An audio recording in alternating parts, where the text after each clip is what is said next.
Okay, good day to each and everyone. My name is Saima A. Dumrang, and the subject that I'm going to discuss today is the assessment of learning. So, my assigned topic is about what is the new grading system of the Philippine K-12 program. So, first, we have to define unsa ang K-12. So, K-12 is an education under the DepEd that aims to enhance learners' basic skills, produce more competent citizens, and prepare graduate for lifelong learnings and employment. So, K stands for kindergarten, and the number 12 refers to the succeeding 12 years of basic education composed of kanang 6 years from elementary school, which is from grade 1 to grade 6, and 4 years of junior high school, which is grade 7 until grade 10, and then the added 2 years for the senior high school, which is grade 11 and grade 12. So, magsugod ta dire sa kindergarten. So, under the Republic Act number 10157 or the Kindergarten Education Act, institutionalized kindergarten as part of the basic education system. And this is mandatory for 5 years old children, and it is a prerequisite for admission to grade 1. So, without kanang taking kindergarten, dili ka pwede mo diretso og enroll into grade 1 nga wala pa ka kaagi og kindergarten. So, dirita sa pag-compute sa grades. So, in computing a grades for kindergarten, it is not the same with grade 1 to 12. They use checklist and anecdotal records instead of numerical grades. So, through this checklist, the teacher will be able to indicate whether or not the child is able to demonstrate knowledge and or perform the task expected of kindergarten learners. So through these anecdotal records pod or narrative reports, teacher will be able to describe learners' behavior, attitude, and efforts in schoolwork. So ang ginabuhat sa teacher, the teacher kept a portfolio which is a record or compilation of the learner's output such as katong mga writing samples nga ginabuhat sa mga bata, accomplish mga activity sheets, and katong mga artworks nila. So, this katong portfolio can provide concrete evidence of how much or how well the learners is able to accomplish the skills and competencies. So, diri na ta sa K-12 grading system. So, under the DO number 8, series of 2015, effective school year 2015 to 2016, the DepEd will follow a new competency-based grading system for K-12 basic education program. So, under this order, all written works, performance tasks, and quarterly assessment scores of students from grade 1 to 12 will be based of their summative assessment result. And these three have a specific percentage weights that vary based on the nature of the learning area. So compared to the K-pop grading system or the knowledge process, understanding, and performance, the latest will use fewer grading system components and a new transmutation table, and it makes it simpler for the teacher to compute the grades.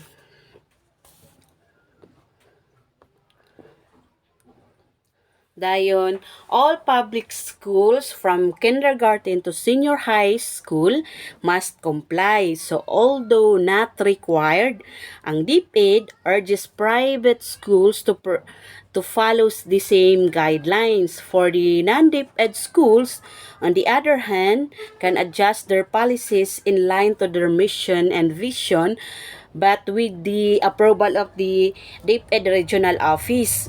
So, kaning K-12 grading system, it has a 60 as minimum grade but will have converted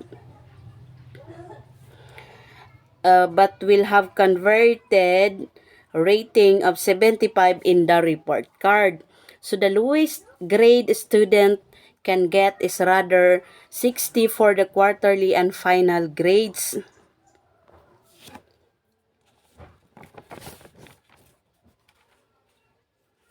So for grade 1 to 12, in a grading period, there is one quarterly assessment, but there should be instances for students to produce written works and to demonstrate what they know and can do through performance tasks. So there is no required number of written works and performance tasks, but this must be spread out over the quarter and used to assess learner skills after each unit has been taught. So next slide is these are the steps in computing grades for grade 1 to 12. So step 1, grades from all students' works are added up. So this result in the total score for each component, namely katong giyon ganiha, written works, performance task, and quarterly assessment. So row score from each component have to be converted to a percentage score. This is to ensure that um, values are parallel to each other. So later on, after na ko mabasa ang mga steps, I will give you a sample or I will show you a sample kung giunsa nila pag-compute tong mga grades. Next one is step 2. The sum of each component is converted to percentage score. So, to compute the percentage score, divide the row score by the highest possible score, then multiply the quotient by 100%. So, naa siya formula. The next one is step 3. Percentage score are then converted to weighted score to show the importance of each component in promoting learning in different subjects. So to do this, the percentage score is multiplied by the weight of the component. The product is known as the weighted score. So napod siya formula which is percentage score times ang iyang weight component. So there the way mauni siya some weight components of kanang sa katong pag-grades sa grade 1 to 10 kani nga table. So from different subjects sa grade 1 to 10 kaning sa language na siya mga corresponding percentage kung pila, like this sa written works is we have 30% sa yung language, sa EP, sa ASP, and then sa science and math is 40%, sa MAPI, APP or TL is 20%, and so on sa performance task pod. So kay magbase ra man ka sa tulo which is written works, performance task, and the quarterly assessment. So kani napod nga next nga table is for the grade 11 and grade 12 for the senior high school. So tulo pod siya. So mga written works, performance task, the quarterly assessment, then katong mga corresponding percentage score niya. So step 4. The sum of the weighted score in each component is the initial grade. So this initial grade will be transmuted using the given transmutation table to get the quarterly grades. So I will show you the table for the transmutation table. So naa siya dira, naa siya first is the initial grade. So pag total nimo like kani example kani nag-range og kung 100, 100 po siya. So kung from 98.40 to 99.99, ang transmuted grade niya is 99 and so on. Maura na iyang i-follow sa usa ka teacher pag compute sa iyang kaning transmuted grade, mauna ni siya ang quarterly grade sa estudyante. Then next, Step 5. The quarterly grade for each learning area is written in the report card of the students. So for a better understanding of how to record the summative assessment, na ako'y table nga i-present showing 3 learners for the first quarter of grade 4 English. So kana siya giunsa gipakita diha giunsa pag-compute sa iyaang percentage then sa weighted score i-add dayon nimo then namo na siya ang initial grade then sa quarterly grade. So from kaning sa highest possible score, so dira ka kaning sa to get the percentage score for the learner A, ang total sa iya ang highest possible score is 160. So diri dayon ang si learner A, ang iyang total sa iyang written works is 145. So 145 over 160 145 divided by 160 then times 100%, mauna siya ang partial score ni learner A, which is 90.63. So unsaon na pud nimo pagkuha ang weighted score. So katong 90.63 i-times nimo og pila ka sa to high pila ang percentage sa ang yang weight component sa written work. So kaning 90.63 i-times nimo og 30%, so mauna na siya ang iyang result nga 27.19 ang iyang weighted score.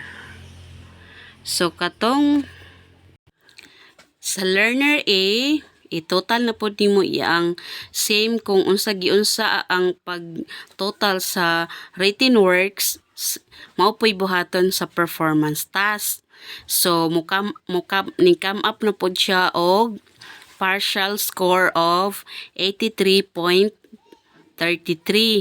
So kaning 83.33 para makuha nimo ang weighted score na pod niya is i-times nimo sa weight component pila ka percent, so times 50 ang iyang kuan kanang weighted score is 41.67. So sa the next one is the quarterly assessment. So ang iyang kuan percentage score is 80. So kaning 80 i-times na pud nimo ni siya og 20%. So, come up ka og 16. So, kaning mga weighted score, i-add nimo ni siya para makuha nimo ang initial grade. Dayon, kaning initial grade, para makuha nimo ang quarterly grade, mobalik ka didto sa transmutation table. Mao na siyang di-come up ka og initial grade si learner A og 90.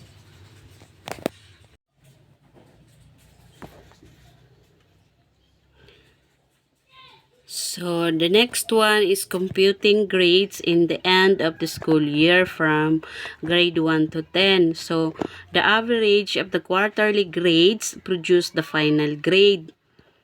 So, ang imong naay formula ang imong i-follow. So, imong i-add lang tong mga grades niya for the first quarter, second quarter, third quarter, and then the fourth quarter. I-divide nimo siya og 4 para makuha nimo ang iyang final grade. So, after sa final grade, syempre na ay general average. So, general average is computed by dividing the sum of all final grades by the total number of learning areas. So, each learning area has equal weight. So, naapod kay gina-follow nga formula. So, mao ni siya ang formula. General average equals sum of the final grades of all learning areas katong mga subjects. This is from grade 1 to 10. Tapos, i-divide nimo siya og total number og pila to ka subject. Total number of learning areas in a grade level. So, here is the sample sa pagtotal sa iyang final grades. So, from kuan, okay, by quarter, like for sa Pilipino, ang final grade niya is kaning 85. So, giunsa ni siya nganong ni come up kag 85. So, 80 plus 89 plus 86 plus the 84, which are kani siya nga mga grades, is mga grades nimo from quarter 1 to quarter 4. So, i-divide nimo siya og 4, mao mi come up ka og 85. So, sa pagkuha na po sa general average, so, ang imong buhaton is kaning tanang final grades, i-add nimo, then i-divide nimo og pila ning mga learning areas. Like kaning i-add nimo si from Filipino to the edukasyong pantahanan at from Filipino to MAPI. So i-add nimo na siya, then i-divide nimo og 8 kay 8 learning areas man eh. So mao mi up ka og general average nga 86. So, sa pag-compute sa grades in the school year school year from grade 11 to 12, so 2 quarter determines the final grade in a semester. Kay since ang grade 11 and 12 are offered by semester, so naalang sila duha ka quarter. So kaning quarter 3 and quarter 4. So, like, kaning sa table, sa subject nga reading and writing skills. So, sa quarter 3, 80 plus 83, then i-divide mo siya og 2, maong na kay final grade nga 82. Then, giunsa pagguha na po din ko ang general average, same sa katong grade 10 to grade 7 grade 1 to 10 nga i-add nimo tong mga final grades, then i-divide nimo kung pila tong mga subjects or the learning areas, then ang result mao na to siya ang general average. And I think that's all for today, and thank you for listening.